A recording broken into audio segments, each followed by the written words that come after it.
السلام عليكم ورحمة الله وبركاته.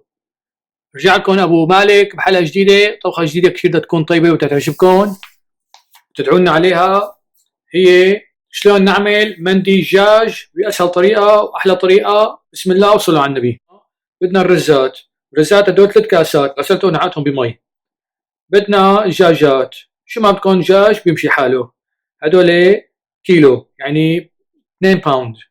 بدنا معجون الفلفله الحمراء، بدنا 4 بصلات، بصلتين للدجاجات وبصلتين للرزات. بدنا بندوره 1.5 للدجاجات و1.5 للرزات. بدنا زعفران، قرنفل، كركم وقرفه وهيل، شو كمان زنجبيل. بدنا معجون الدجاج وملح وفلفل. بدنا هدول زي ما انتم شايفين حبات اللومي، بدنا 2 معلقتين كبار زبيب.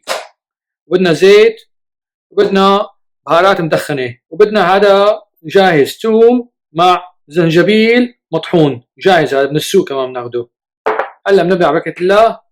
ربع معلقه صغيره على الماشي من البهارات، معلقه صغيره ملح، نص معلقه صغيره فلفل، معلقه او معلقتين كبار زيت نباتي، معلقه كبيره زنجبيل مع الثوم مطحون، معلقه كبيره معجون الفليفله.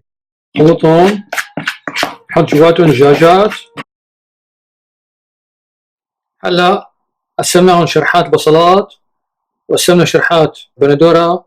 نحط لهم شويه زيت شوي صغيره مو كثير، وبنحط عليهم دجاجات وبنحطهم بالفرن على 400 فرنهايت، يعني 180 185 مئويه، لحوالي 45 دقيقه او 55 دقيقه بتشوفون حتى يستووا منيح. ونحط نص كاسه مي بالصينيه كمان. بالوقت هذا بنحمي الزيت 3 معالق زيت، بنقلي فيه البصلات مفروم ناعم. بنحط معلقه الزنجبيل مع الثوم مطحون، و3 معالق معجون دجاج، هاي البندوره الناعمه.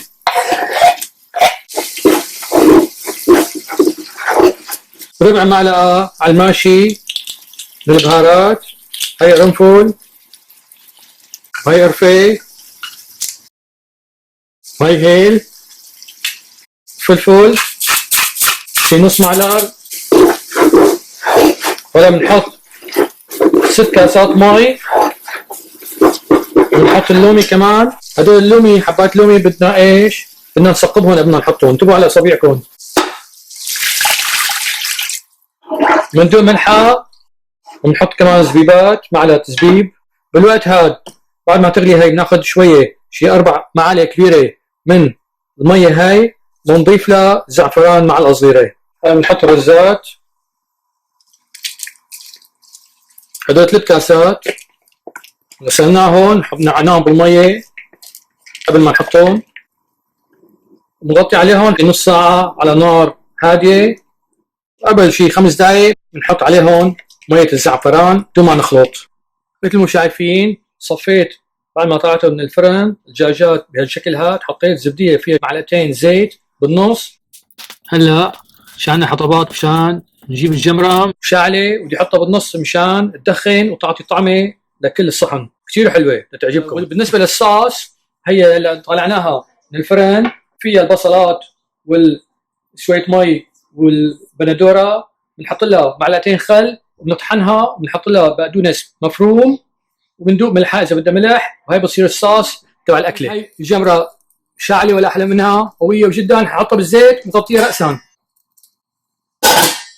هلا خلصت الاكله، سكبناها بصحن تقديم، حطينا عليها دجاجات، زيناها بسنوبر بعد ما قليناهم مع لوز وفستق حلبي كمان زبيب مثل ما شايفين. هي الصوص تبعها مندي عالمي بالدجاج. ان شاء الله جربوها بيتكم تعجبكم، واللي عنده سؤال يبعث لي على اليوتيوب. السلام عليكم ورحمه الله وبركاته.